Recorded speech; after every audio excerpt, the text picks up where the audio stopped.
Hello, everybody, and welcome to Speaking Steagles, the premier Pennsylvania pro football podcast. I'm Nick Vete. He's Ricardo Martinez-Paz. And for the next hour, we will be breaking down everything going on with the Philadelphia Eagles and the Pittsburgh Steelers. For as tough a stretch of games it is, we're still here to talk you through it. And you can already see the look on Ricardo's face. He's not excited for this one, as both of these teams are an incredibly brutal losing streak, both losing 3 in a row, both teams not having a single win in the month of December. So it is rough times for these two franchises as we continue towards the end of the 2023 regular season. It's crazy how fast it's gone by, and both of these teams playing their worst football at the worst time. But outside of that, Ricardo, how you doing? Outside of that, yeah, I'd say I'm pretty good. Kind of ready for Christmas. Got all the shopping done. Just kind of like we talked about last episode. But this may sound bad, man. I did the shopping for I did the shopping for my grandpa, my brother, and my dad.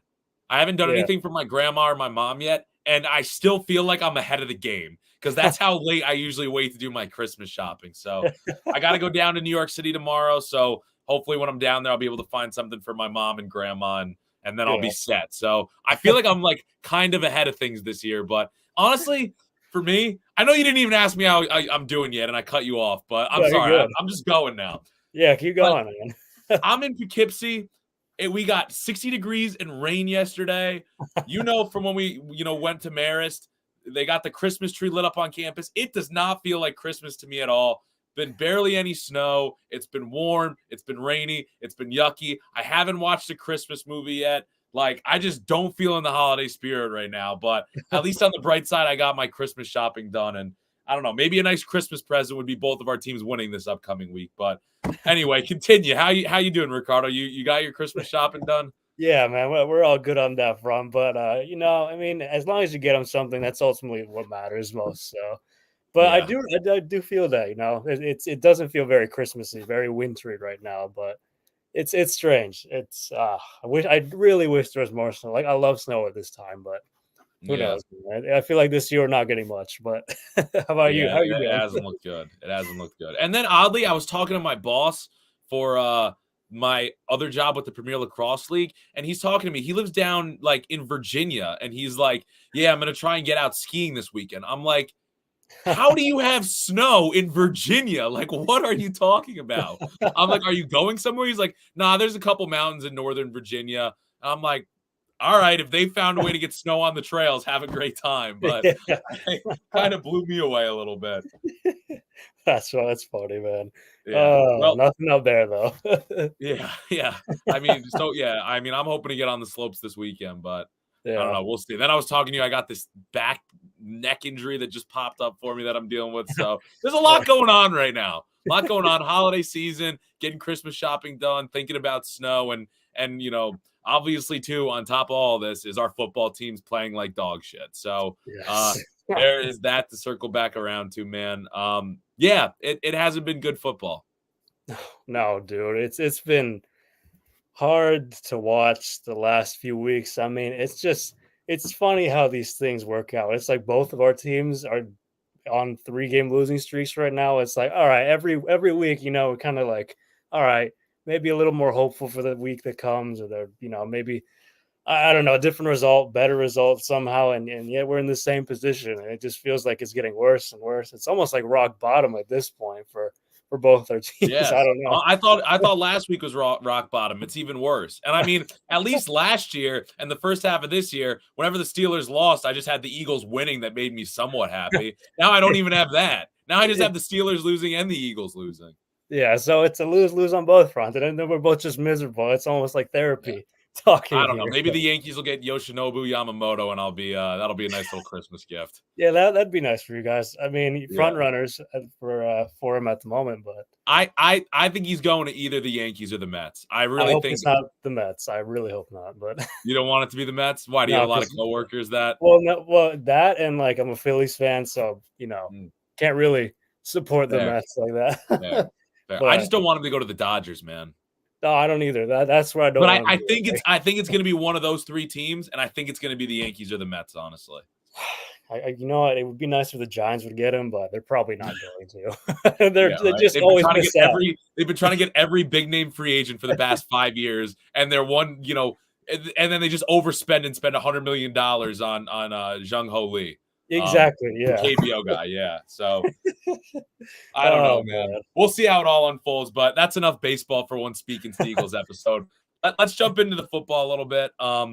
Do you want to start with the Eagles just because it's fresh in our mind from last night? Yeah, I guess so. Oh All right, god. let's do Oh, it. Let's do it. What do you take away from this loss, falling 20-17? Really kind of brutal. They led. I think they led pretty much the whole game, or it was tied at yeah. some points. But they definitely controlled most of the game. I think they outgained the Seahawks and led in many statistical categories. But ultimately, yeah, the Eagles just pulled it out at the end there. Dude, oh man. I really don't know where to begin with this because it's still like I have a bunch of stuff written down, but it's just like at this point it's still so fresh and it's just so frustrating as you just said. It's like literally the Eagles led most of the way. I mean, the only tie they had was 10-10, and then the next drive the Eagles scored to make it 7. So it wasn't even tied for that long either. So like they were in the driver's seat. They were in control of this game. They were really running the ball. They went back to kind of, what I said they should have been doing for weeks now, which was running the ball, controlling the clock, and having those long drives. The first two drives were 15 plus plays. And it was like, well, this is promising. There's just more of this. And especially with, Jalen Hurts with whatever illness he was dealing with, I was like, let's just give it to DeAndre Swift. Let's just give it to Kenneth Gainwell. All these running backs, just take it out of Hurts' hands. And and then the very first play, the funniest, I was like, of course they ran Jalen Hurts on the very first play. I'm like, are you kidding me, guys? Like, what are we doing? And then not only that, he ended up leading the team in rushing yards on the game. Yeah, I was like, come on, but like seriously, and part of that is I think some of the quarterback draws they worked like twice.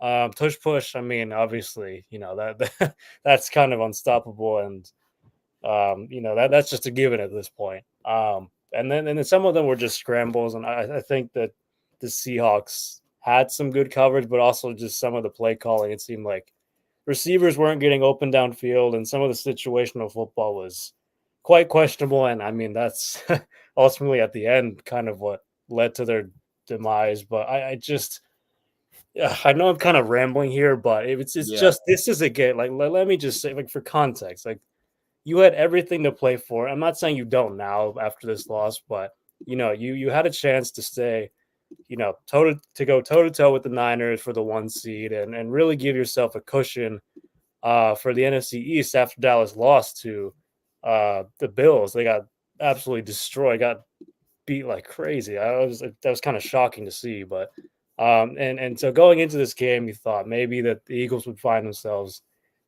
getting back on track, whatever that really means. But it was just kind of more of the same. And the turnovers, the last one, so costly, obviously. And Yeah. then the defense not making stops when they had to. Like it's been the story all season. And it's how do you allow a 92-yard drive under 2 minutes? The Seahawks with one timeout. DK Metcalf had 2 catches the entire game and then had 3 on that drive alone. I don't understand how you do and you're playing against Drew Lock, a backup quarter. It's not Patrick Mahomes you're going up against, not Tom Brady. Like, it was just I can't believe how bad it. I mean, James Bradbury, I'm sorry, I need to call him out. He's in Yeah. stock down. He got burned on 2 plays. The first long DK Metcalf reception. You can blame Sidney Brown for not closing in on time too, whatever, but That was also a really nice catch. I mean, it I'm was not it gonna was a lie, great that ball throw. was going exactly where it had to be, but Yeah, and it's then fine. It was still Bradbury in coverage. yeah, exactly. And then Jackson Smith and Jigba, the rookie, on the final play. I mean, that ultimately ended in the touchdown, giving the Seahawks the lead. I mean, he was just one-on-one and just blew by Bradbury. So I mean, just just terrible again. I mean, they were playing fairly well throughout the game. They were better on third down than I guess I probably should have said this too, that Sean Desai was stripped of his play calling duties, and Matt Patricia was moved down to the field, who was calling the play. And to be fair, he was calling a fairly decent game. There were still some minor issues, but I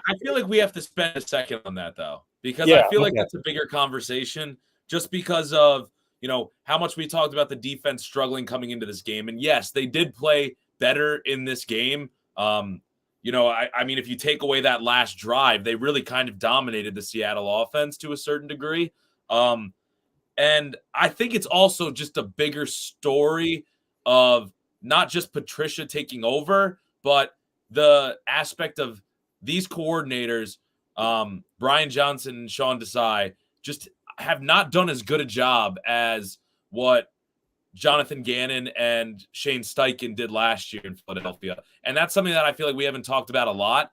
And I think that that's a significant reason why the Eagles, the personnel is largely the same, especially on yeah. offense. I mean, there was some defensive turnover, but to me, that's the bigger story there. Yeah, and I kind of have to call out Howie Roseman for. I mean, I think I touched on this last week. The in lack of investment in linebackers. I can't even tell you the last time they drafted a linebacker. Not counting Nakobe Dean, in the first 3 rounds. Like it's just that's such a devalued position for them. The safety position. I mean, you lost, Marcus Sapp, C.J. Garner Johnson to other teams who were. It was a pretty good back end. I mean, all things considered, with Darius Slay, James Bradbury. So And that TJ Edwards is looking like an all pro this I year. was gonna say TJ Edwards was a huge loss. And I again still am. I mean, still looking at it now, it's like why didn't we resign it? But ultimately, it's just, um, you know, Slay, Bradbury getting older, kind of getting up there in age, and filling in players like, I mean, undrafted free agents as for your depth. And then injuries kind of mount up, and it's just been an issue, especially on the defensive side of the ball. It's just all added up, and a part of me feels bad for Desai, because it almost feels unfair. But this is the NFL. Nothing really. I mean, it's results. You kind of need the results like immediately, otherwise, change is Yeah. inevitable.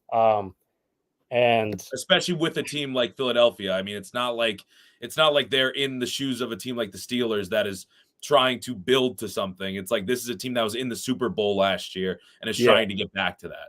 yeah, and the defense just for the last 3 weeks was poor. Was really bad, and on third down, I think 61% conversion percentage allowed against them. Like that's just terrible. I know you're playing the best teams, but still, it's like this is the competition you're going to be facing in the postseason. It's like, um, so I mean, it was the signs were there for Desai. It's alarming. I mean, blitzes were like I said last week. There was really no identity for this defense. It's like they weren't creating takeaways. They weren't forcing fumbles. Any of that. Like, they weren't making. I mean, they weren't like a bend don't break defense because their red zone.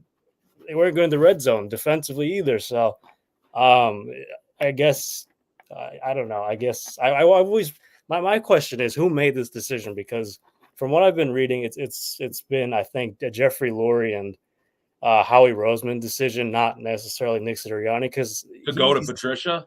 yeah, to switch over to him.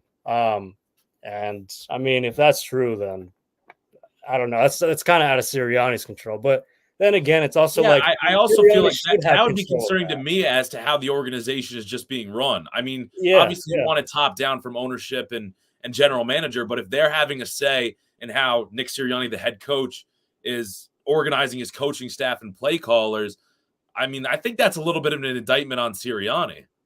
Yeah, man, that's I don't really know. Like, obviously, this stuff will come out like in the coming weeks, months, and especially when the season's over, all these things will come out about it. But for now, it's just kind of you're left wondering why now. Like I think I texted you this. It just felt like a panic move. It was just it was so sudden, but like the other sign was like the Kevin Byard, who hasn't really been with the team for very long. I think like 4 or 5 weeks now. I think he went up to decide or one of the coaches, and was like, let us like he kind of asked to scout the Seahawks players, like the DK Metcalf, their offensive weapons essentially, which was also alarming. I don't really know if that means Desai hasn't been preparing well, or I don't know what the issue is there, because that's not usually how that goes. It's just like I don't know. There's a discrepancy there. Is my point? It's like there's something not right with that sort of thing coming out. It's saying that players are the ones that are like, oh, let's scout on our own. Like I don't know. It's Yeah. just it's just falling apart, man. Any way you look at it, but Yeah. And you touched on a lot of things here. I'm trying to figure out because I have some questions for you. I'm trying to figure out what I kind of want to pinpoint. yeah, So I guess I'll keep it on the coaching staff a little bit because we're here. And we'll keep it on the defense. So even with all of that kind of going on, and obviously, Desai's involvement now is kind of up in the air. Do you feel better at all, at least, that the defense looked better yesterday with Patricia calling the plays? Or could it just be as simple as it's the fact that it's the Seahawks? I mean, how much it was a backup quarterback? Like, how much stock can you really put into that? that's what I was gonna say. I feel like it was Drew Lock as a backup, and if it were Geno playing, I don't think they would have done as well. But again, it's only been one game with Patricia, and I mean his track record with the Patriots is great, but that's also Yeah. because Bill Belichick was there. When he was the head coach of the Lions, it was not good. I mean, his defense is ranked, I think 20th, 22nd, and so basically bottom half in the 3 years he was with Detroit.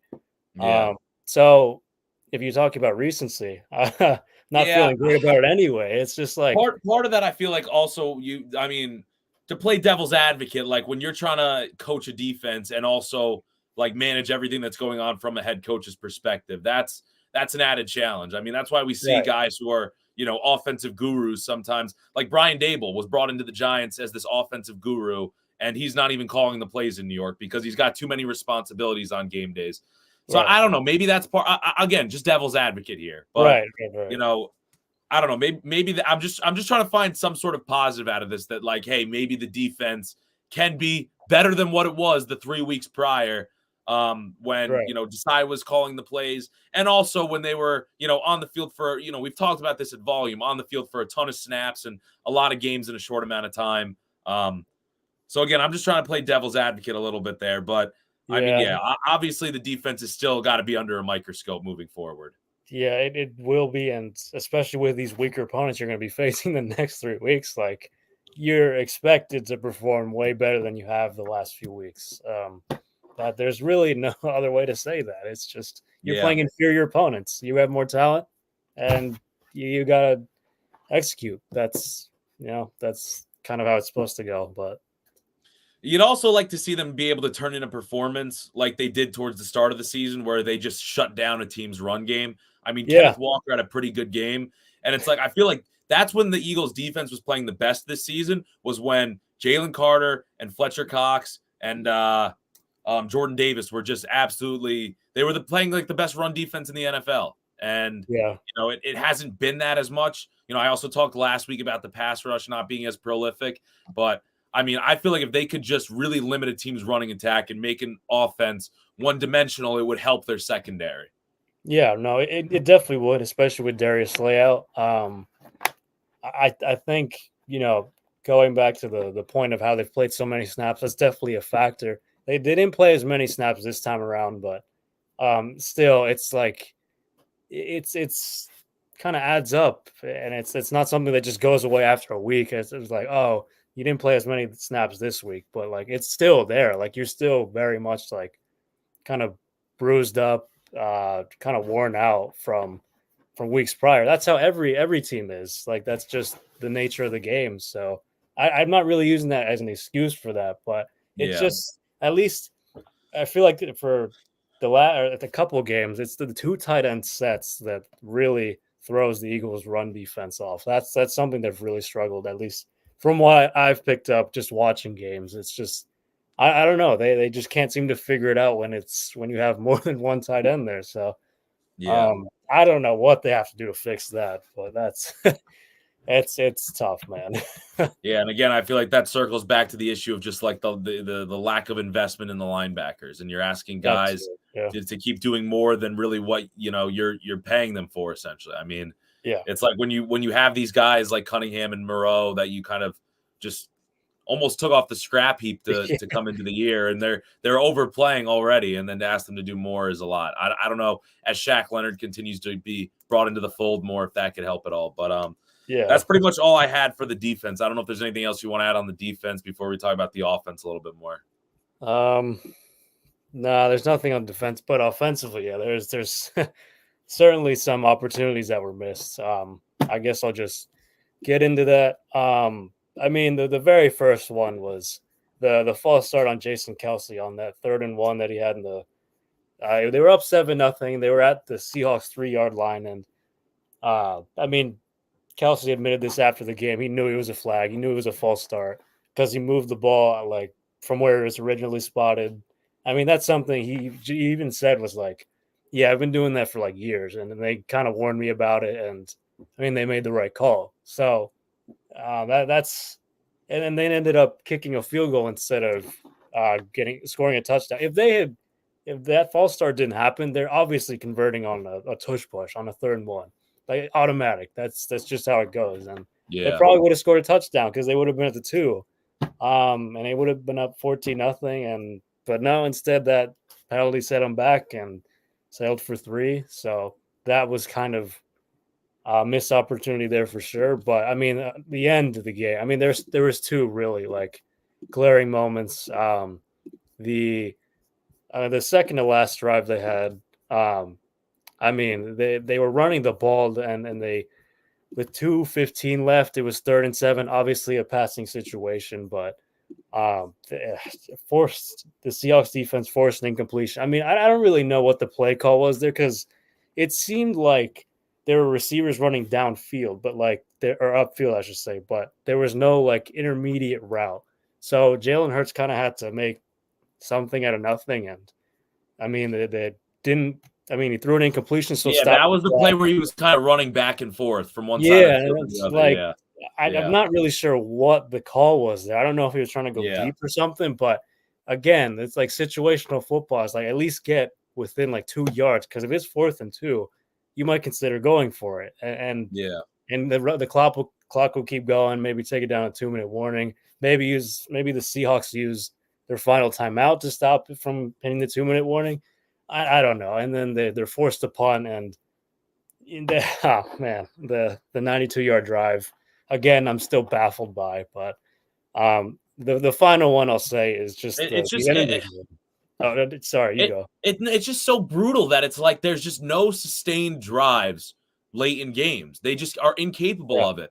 2 interceptions, both coming in the fourth quarter, and that drive that you just talked about, where it was the odd 3rd and 7 play call that ultimately, even if Goddard had caught it, I mean, it probably would have been short of the sticks. Yes, you could consider doing a tush push there, but still, it's just like there's no sustained success. And I think you even saw after the incompletion on 3rd and 7, Jason Kelsey on the bench just shaking his head. I don't know if that's frustration out of the play call or just out of the Eagles' lack of offensive success, but just like, outside of the touchdown drive they had on their first drive of the second half, there was really just not a lot of sustained drive. Their longest drive in the second half outside of that touchdown drive was the one that resulted in the 3rd down incompletion of Dallas Goedert. I mean, that's just not going to get it done nope. against any team you're playing.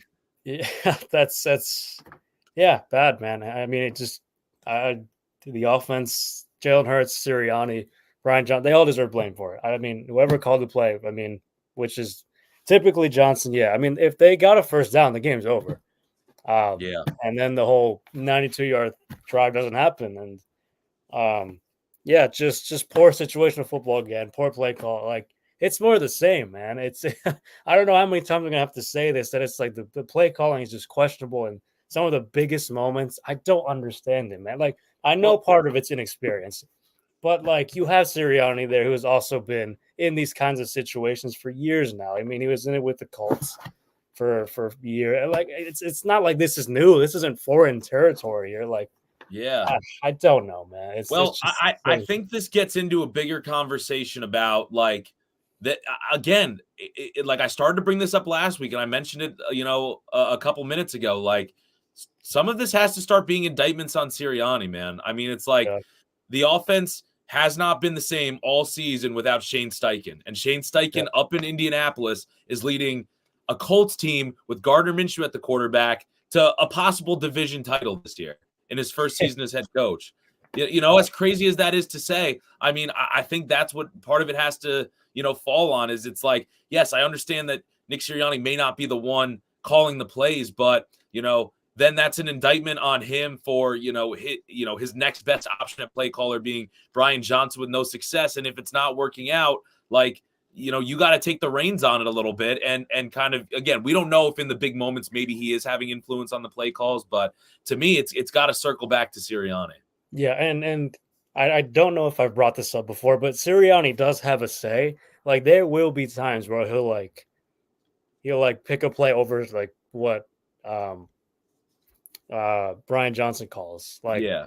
there are those moments. I don't know if this was Yeah. one of those moments because the aggressive nature of the Eagles. Like I don't know if they just wanted to just knock them out in like one fell swoop sort of thing. Like, but it's sometimes it's too just you're overdoing it. You're over like there's no need for it. It's like just keep it. I don't know, man. Like, and then let me just add this for the last drive. That was horrific. Like the Eagles had 3 timeouts after they had given up the lead. It was 2017, 28 seconds left. I mean the 20-yard scramble that Hurts had, fine. All right, you use the timeout. You still have 2 remaining. Yeah. And then the next play, I don't know what the hell was happening there. Like, again, I don't know if that was the play call, if that was on Jalen. I feel like it was more on Jalen for throwing that deep ball to begin with to AJ. And I mean, just kind of left it hanging up there and ultimately got intercepted. But all you needed to do was get 15 yards to get into field goal range for Jake Elliott. And I don't know why you don't give him a chance. Like, I don't don't know get it why you're either, trying man. to I play hero. texted you this right after it happened. I was like, this drive just doesn't make any sense to me. You're just trying to play They had hero all their right here. timeouts too. Exactly what I'm saying. I'm just like, listen, if you get the ball 15, you probably can still run another play to get it closer, and then you use that last time out. Again, I'm just such boneheaded mistakes. Like those are things you can avoid. Like I just don't understand it, man. It was so bad. It's just, it was. I mean, Yeah. terrible on all Rough. fronts. It's and that's I'm not gonna say that's. I mean, you didn't even give yourself a chance to at least extend the game and take it to overtime. Like seriously, why are you trying to win it all now? It's so unrealistic in that situation to do it. Like a And field goal. now I think it all ultimately sets the stage of it's like, hey, the better team in the NFC this year has been the 49ers. They beat the Eagles in Philadelphia.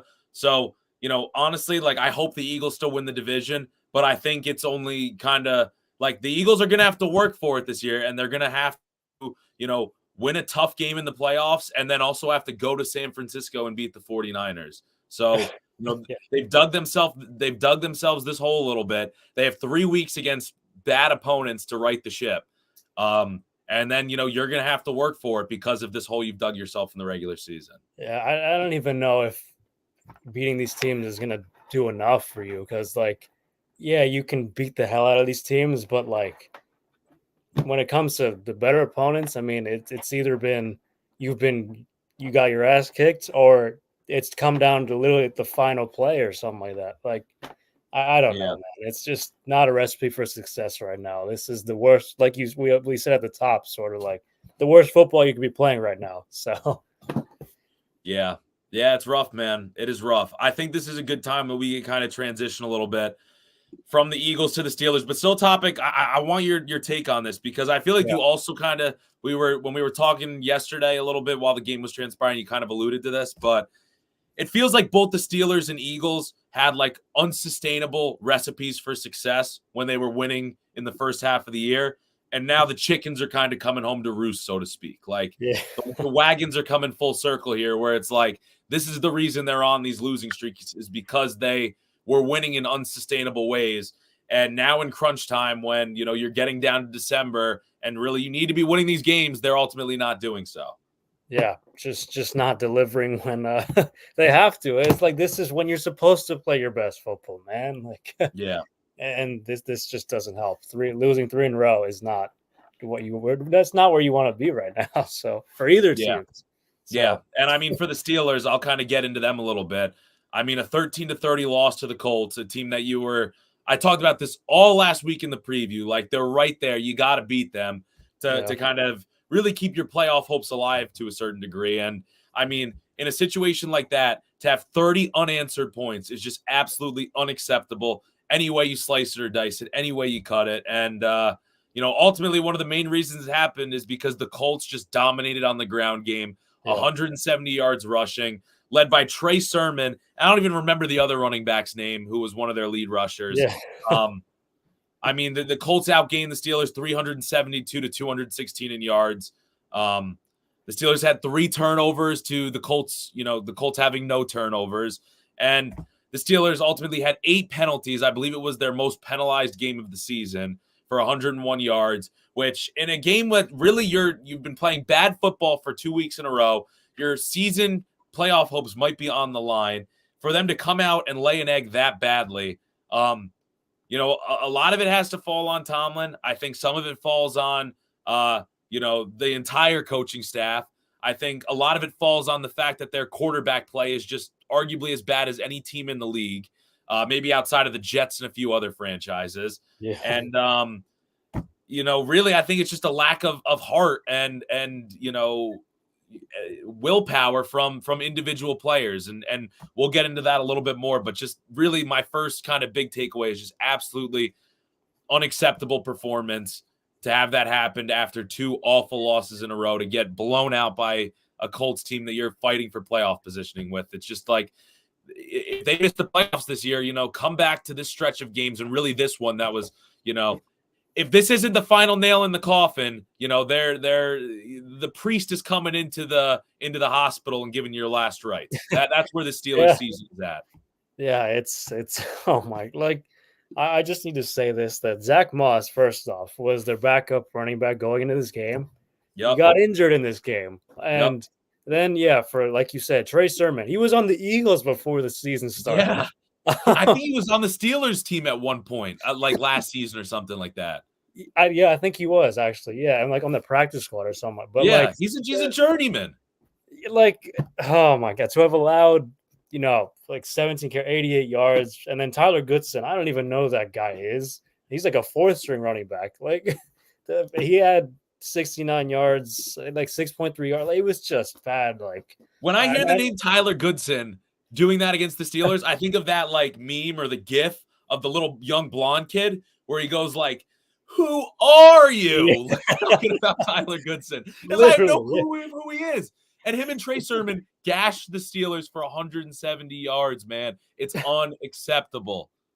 But like, this is what we said that the Steelers had to stop going into. I was like, the Colts are such a run-heavy team. They're not going to ask Gardner Minshew to, go and win the game for them, because that's not really what he does.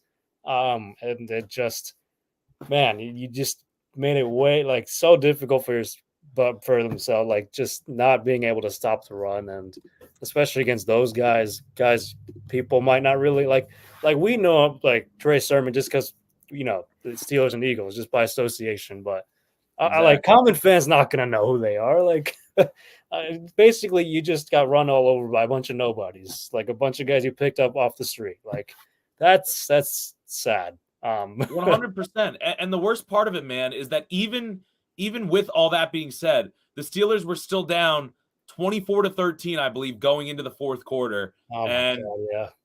So they were in striking distance still if they could string a drive together, get a couple stops on defense. And 24-13. And then that was when the Colts, from the end of the 3rd quarter into the start of the 4th, 15 plays, and I'm just double checking. I'm pretty sure almost every one they ran the ball to. Literally every play they ran the ball to Sermon or Goodson. There was 1 or 2 incomplete passes by Gardner Minshew on that drive. 15 plays, 70 yards for a field goal, and then not only that, at that point it's 27-13. So it's still a 2-possession game. Yeah. Mitch Trubisky throws an interception on the following drive. It just absolutely killed everything. I mean, that was the point where I was like, all right, the game's over. I mean, you can't stop the run to save your life. Mitch Trubisky just threw an interception, like it's done. And then I think on the following drive was when they turned to Mason Rudolph, and I mean, the game was over at that point. They were waving the white flag. Yeah, I mean, just bad on both sides of the ball. Like it was just, yeah, Trubisky, man. Like we said, like we don't even think he's like a backup at this point. Like Yeah. he's just kind of that third stringer that on game days is probably going to be the emergency QB, that inactive guy. He's a CFL quarterback. That's what he is. Yeah, like it's just not good, man. Like, oh my god, like it's just. I mean, I feel bad because the Pickett injury certainly is part of the reason the Steelers aren't in these games necessarily, but I mean they're just not helping themselves. Trubisky's not helping himself in any shape or form for whatever happens in the future. Like it's just bad all around. Yeah. I mean, I guess the one thing I'll say is, today it came out that Kenny Pickett is practicing today, so he's trying to get back. I mean, he's got to see it. Like they don't have another quarterback on the roster who's capable of winning a game, so he's trying to do everything. I mean, he's a tough guy. I'll give him credit for that, even though he has his deficiencies. Like I hope he's back and healthy to play. He gives the Steelers their best shot to win, so he's trying to get back and be ready for this game. But outside of that, I guess the next kind of point I have to say is it's just like there's a lack of effort. And we've talked about this. We were texting about it.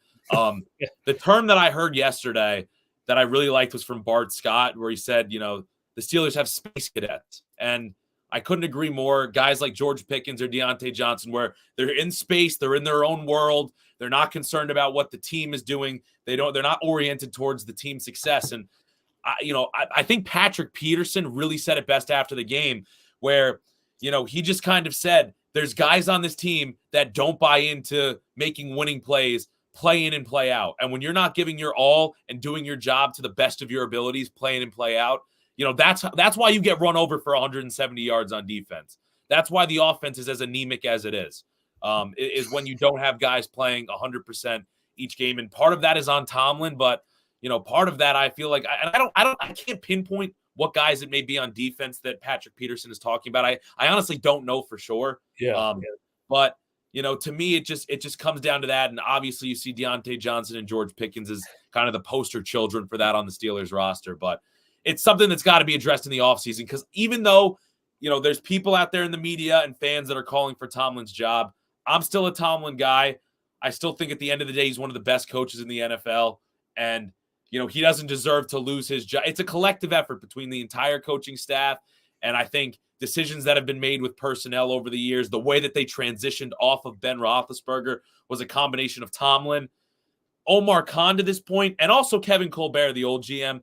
So again, I'm not as hot on the Tomlin being the problem, but it is something in the offseason that the personnel on this roster has to be addressed. And I think that Patrick Peterson quote kind of sums up part of what the issue is, that even though Mike Tomlin, every year without Ben Roethlisberger, and even from his, start as a coach, has been able to squeeze every ounce of the best out of every roster he's had. It's like this year, it's like even with what he's trying to do, there's just some guys where it's like when once the success doesn't come easy, they're not buying into it, no matter how talented they are. It's listen, I texted you this, and I it's the same thing every single week, and I know. And I said this to her, like, I hate talking about this. It's just like, I can't believe that it's Mike Tomlin. It's one of the most respected coaches in the league and one of the most successful for his entire tenure, really. And yet there are these players, and obviously Pickens and Deontay Johnson are at the forefront of that.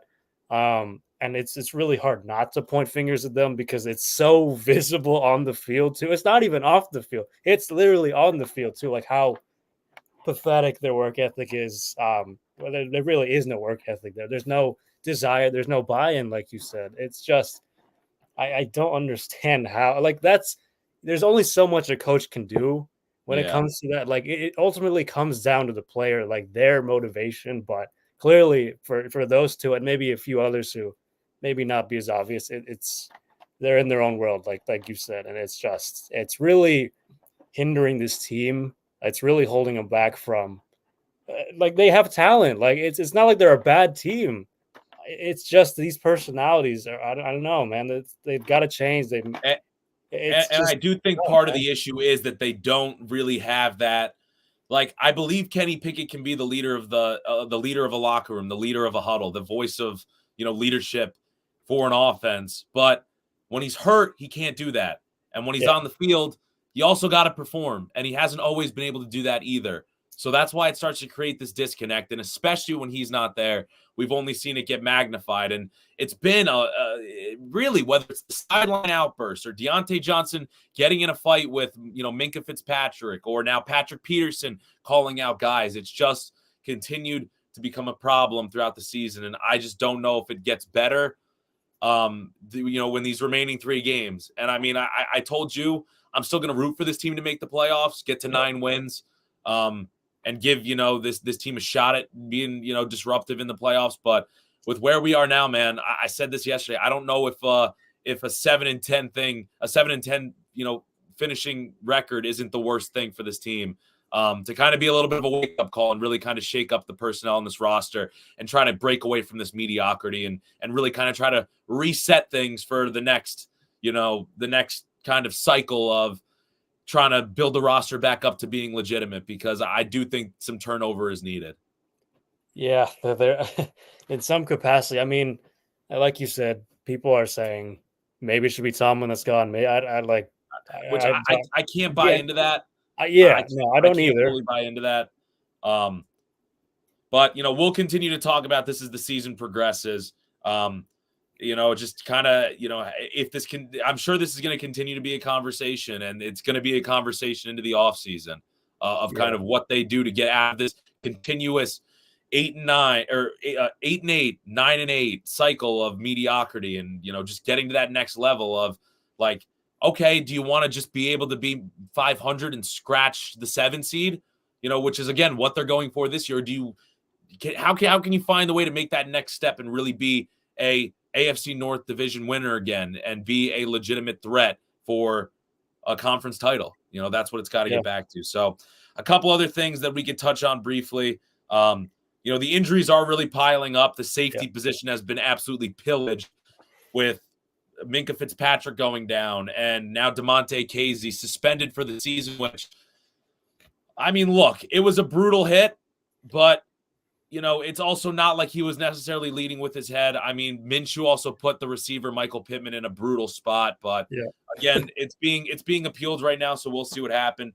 Either way, I mean, that safety group is in a rough spot right now, and Cam Hayward also left the game with an injury. He's in the concussion protocol right now, so it's a tough time for the Steelers with the injuries mounting on top of everything else going on. Yeah, that's not helping at all. I mean, it's just bad. The defensive side specifically, I feel like it's just the linebackers, I feel like you're down to the backup's backup. It's just like every single position has been affected at this point.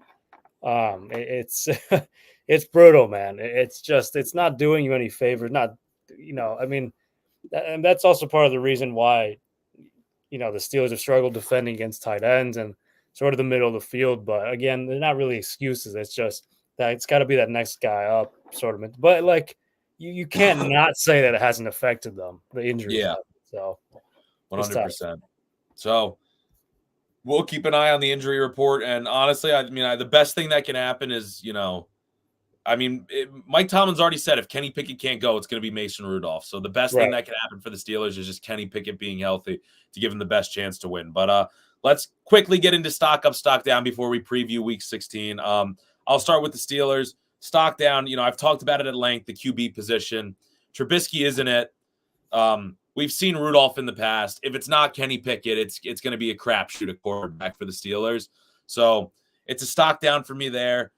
The coaching staff, I feel like I have to give the stock down to a little bit, just because continually it's 3 bad losses in a row. Yep. It's the offensive struggles continuing, even with Matt Canada being fired. The defense having an awful game trying to stop the Colts. Like, everybody is at blame on that coaching staff right now. You could give a stock down to the whole team, the whole Steelers organization right now. 2 guys I'll give stock up to. I mean, TJ Watt just continues to play like a defensive player of the year. Yep. 3 tackles, 2 sacks, 2 QB hits. Like, the guy just keeps playing through it, and he's a generational talent. And I just, he's the reason why I keep rooting for this team to make the playoffs, is because I just want him to get a shot at a playoff game. I mean, he deserves it. He deserves better, frankly. And the other stock up I'll give is Patrick Peterson, just because, even though it hasn't always been pretty for him this season, I really do think that what he said about, the guys buying in, he's had success. He's been an all-pro in this league before. I do believe that he's been a mentor to Joey Porter Jr. this year, and that's contributed to some of his success as a rookie. And he moved to safety this week when called upon. When it was down to just Miles Killebrew, he stepped up and played some safety this week as well. So I'll give him some credit this week. I mean, it seems like to a certain degree he's, a veteran presence, a veteran leader in the locker room when, at times you question how much of that there really is. Right. Yeah. I mean, those are valid stock ups there. I mean, and stock down. Yeah. I mean, it kind of has to be like the whole team. Yeah. There's so much blame to go around. There's so much just negative energy that's going on right now. But yeah, that's just the nature of it. It's just a tough spot, man. It's hard to really pinpoint individual positivity on a roster on a 3-game losing streak. Yeah, that's valid. And I'm sure you're gonna have that same issue here with the Eagles, but what do you have for stock up, stock down? Oh, God, I mean, I'll start with, I don't even know to start. I don't even like stock up. What's pathetic again is that I have Braden Mann on this again. 2 weeks in a row, dude. Like, he had 5 punts, 248 yards, like that. That's averaging nearly 50 yards. He had 3 of them pinned inside the 20. And of course, the last one, I mean, the defense did him no favors. So, I feel like he's been quietly, I mean, he's definitely been an upgrade this season than what we had a season ago with Sipos. But again, he's like, that's not the guy you want to be giving stock up to. Exactly. It's like you would rather give this to someone like Jalen Hurts or any other like player who's on the field more. Like, man. I mean, I will say, I guess my other one really is the run game, because I mean, for even though you lost the game, you kind of went back to what worked best for you, and they had, I think it was 178 rushing yards on 34 attempts. So. They ran the ball well. It's just ultimately didn't end up.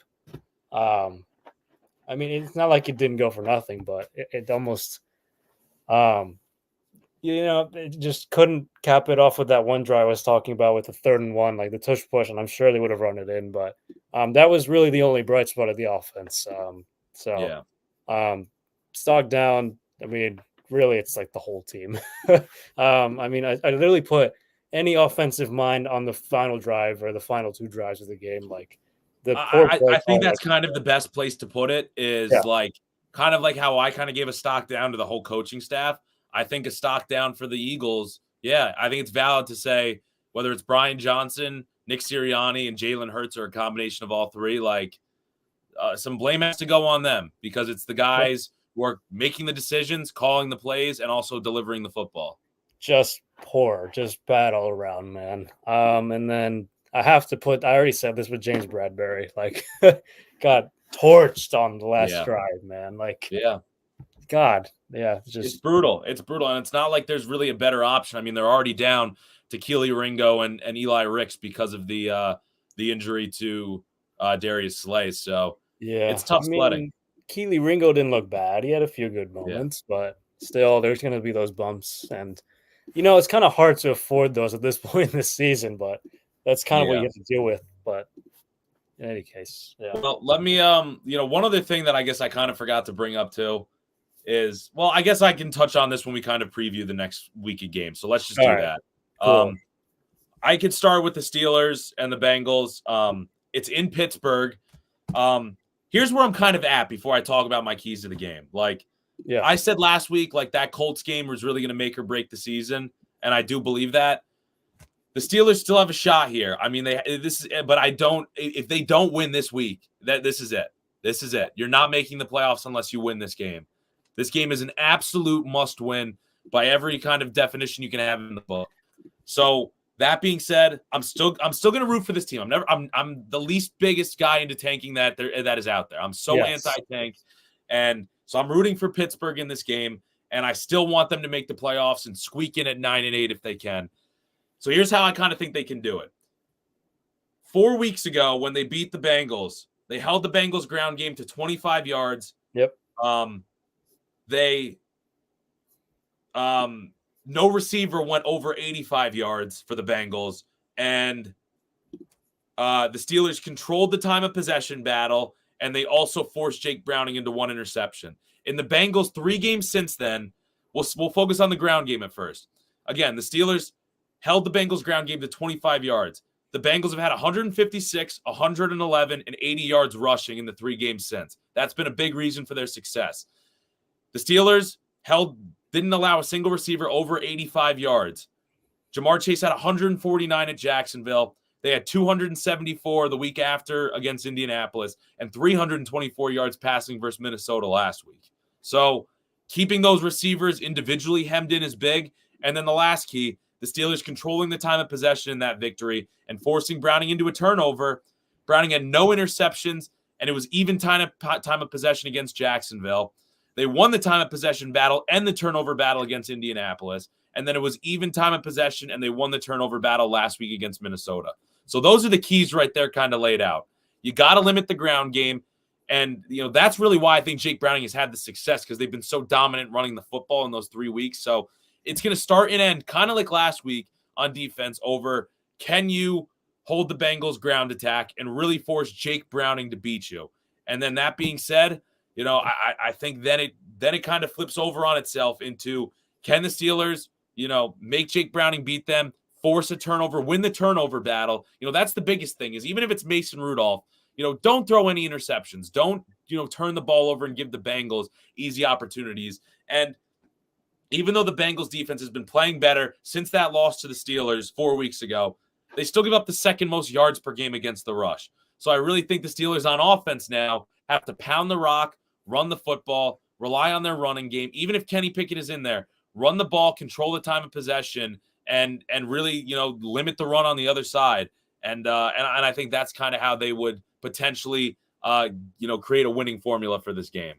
Yeah, literally just replicate what you did against the Bengals the first time around. And I guess the advantage here is you're at home now. And in that case, you were on the road. So, I mean, hopefully the crowd can, or at least you can keep the crowd in the game by not getting blown out. But, that crowd should get behind the defense, hopefully. And, make it a lot harder for the Bengals offense. I couldn't have put it any better myself. It's literally just do what you did, do what worked in that game, and then just do it again. I know it's easier said than done, but still, it's like that's also, ground and pound is the Steelers' identity.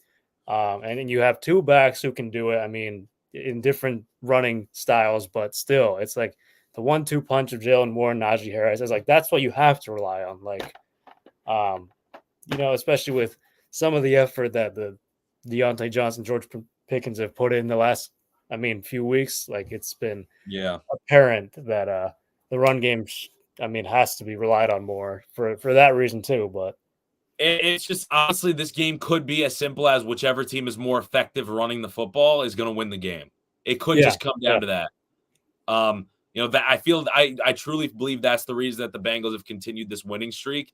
And it's not even like they dominated the Vikings on the ground. And again, that was Jake Browning going up against a team that cut him. So maybe there's an emotional factor in there as well. But, it's like, I just think that it's going to be as simple as, like, if you can keep the Bengals under 60 yards on the ground, the Steelers can win the game. If you can't do that, it's going to be tough. Yeah. After last week's showing against the Colts, I don't know if, the Bengals can possibly replicate that, but, that's what it's really going to come down to in my mind. And there's, again, turnovers are going to be a factor.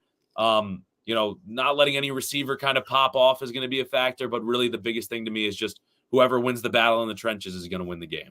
Yeah. It'll be helpful if Cam Hayward can play, and clear protocol, but that's definitely something huge to look into and keep an eye on for the remainder of the week, really. So no doubt. So let's talk about the Eagles game this week. They are at home hosting the Giants. So, I mean, you got to think that they have to win this game. So, what are kind of your keys going into the game? Basically, what you said, which is run the ball again. I mean, the Giants are really bad in a lot of rushing categories. I mean, they're bottom 5 in yards per game allowed and yards per attempt allowed. So, and listen, I know we joke about this, but literally, if there was ever a game to revive Boston Scott, it is right now because he's the Giants killer. Like we Yes. know this, and Sirianni gets a kick out of it too. Like he loves it, he's all for it. So why don't we just do that? Why don't we just rely on the ground game? Like let's just go back to what I mean. You saw what happened against Seattle. Like that helped him control the clock, kept the offense off the field, and really you won the time possession battle in that game too. It just came down ultimately to that the last 2 drives essentially, but just go back to that. Like the defensive line's not very good against the run. I mean, passing wise is kind of a different story, but still it's you have the advantage on the front in the trenches. Like there's really no reason you shouldn't be running the ball. Like it just drives me insane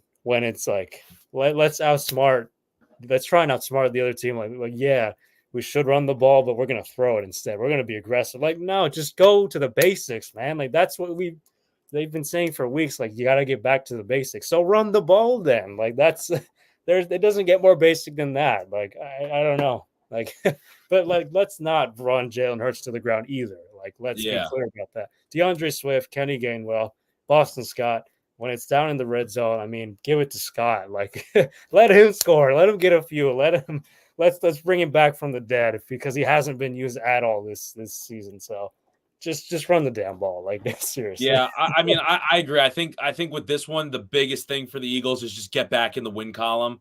I mean, it's like I do think that they can use these 3 weeks to really kind of right the ship from the sense of like fix all the problems you've been dealing with against inferior opponents. Like. Yeah. And while that's going to be a process over these 3 weeks to get right for the playoffs, like it starts with just get in the win column, defensively, like, and I think it's also if this game was in New York, I'd be concerned. But the fact that it's in Philadelphia and we just saw the Giants and Tommy DeVito, and as nice of a story as that is, his agent going to Marist, as nice of a story as all that is, like we saw them struggle in a dome in New Orleans on the road.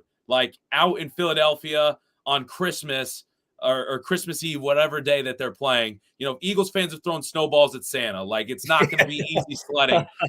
So I think the fact that it's in Philadelphia also greatly helps them. So get back in the win column, do what you got to do to get the win, start to fix some things on offense and defense. And then I think that just getting back in the win column, getting that feeling of a victory can potentially translate to them building momentum again over the Cardinals and Giants a second time, inferior opponents leading into the playoffs. So yeah, well said there. I mean defensively, I mean on both sides really, like you said, clean it up as much as you can. But I guess the only real thing I'm afraid of like defensively is Saquon Barkley. Like he's their best player by far. He has been for years. So find a way to stop him. I know it's been kind of tough stopping the run recently. It feels like the defensive line is worn out, like I've said, but you got to figure a way out to stop him. I mean,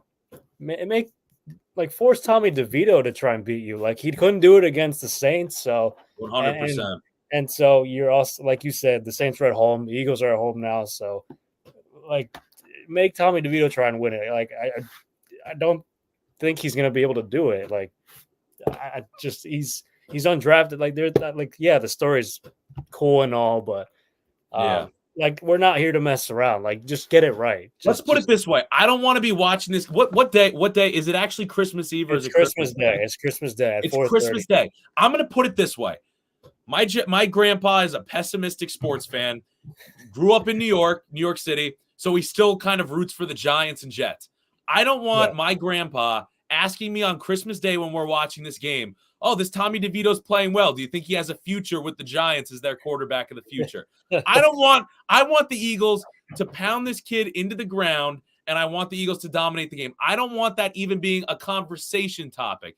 I want my grandpa looking forward to Daniel Jones being healthier, them drafting a quarterback over Tommy DeVito looking even okay enough for him to pose the idea of him being a future quarterback for the Giants.